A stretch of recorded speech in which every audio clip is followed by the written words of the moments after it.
25 жніўня 2009 года Анон выкладывае трэд з фатаграфіяй гранаты. Дык вось, я перабіраў рэчы, які пакінуў мой бацька пасля смерці, і знайшоў гэта. У старага была баявая граната. Здаецца, яна старая, але на мой погляд, нармалёвая. Што з ёй рабіць?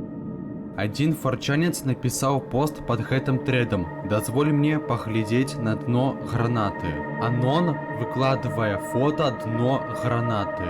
Гэта пластык. Анон у трэдзе даказвае, што гэта не пластык. Не пластык, дурень, гэта метал.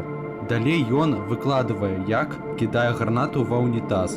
Гэта быў апошні трэд. У наступны дзень з'явілася навіна, што ў Гватэмале загінуў чалавек, які кінуў ва ўнітаз гранату. Як можна зразумець, Анон загінуў. Незразумела, чаго ён хацеў дабіцца. На самагубца ён быў явна не падобны.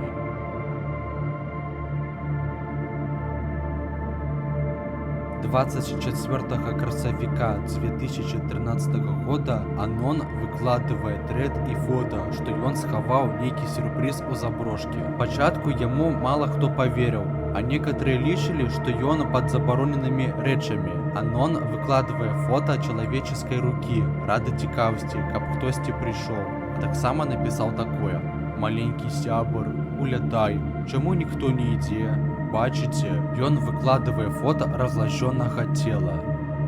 Праз 5 дзён чалавек пад імені Алекс з штата Тэннесі выкладае фота, як ён залез у тую заброшку, вось якія фатаграфіі ён зрабіў. Знахадзіў правада і алюміній, потым знайшоў жорсткі дыск. Далей ён знайшоў намёк, што трэба выбірацца адсюль. Ён знайшоў талерку і была надпіс: «Табе не трэба было ісці сюды». Я салгал. Але Алекс працягваў шукаць нейкі хлам. Потым ён пачуў, што хтосьці медленно едзе і ідзе сюды. Затым ён піша, з якога выхада ён будзе выхадзіць. Алекс прапаў з радараў форчана, так як ён больш не выкладываў трэды. Амаль усе форчанцы былі упэўнены, што яго больш няма ў жывых.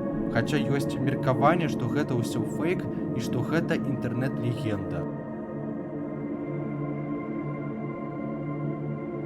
29 лістапада 2007 года на форчан было выкладзена фота зніклай дзяўчыны з тэкстам: «Хто угадае, які ў яго нумар, я раскажу, дзе яна пахавана». Адзін карыстальнік форчан выйграў, з чым яго павіншаваў Анон і скінуў каардынаты. Форчанцы лічылі, што ён троліць. Адзін карыстальнік форчана даслаў каардынаты паліцыі і сапраўды была пахавана дзяўчына. Імя дзяўчыны Эмілі Сандер. Ей было 18 гадоў. Яна была студэнткай, так яшчэ была пачынаючай порна-актрысай. Паліцыя і ФБР пачалі шукаць злачынца. 19 снежня 2007 года знайшлі.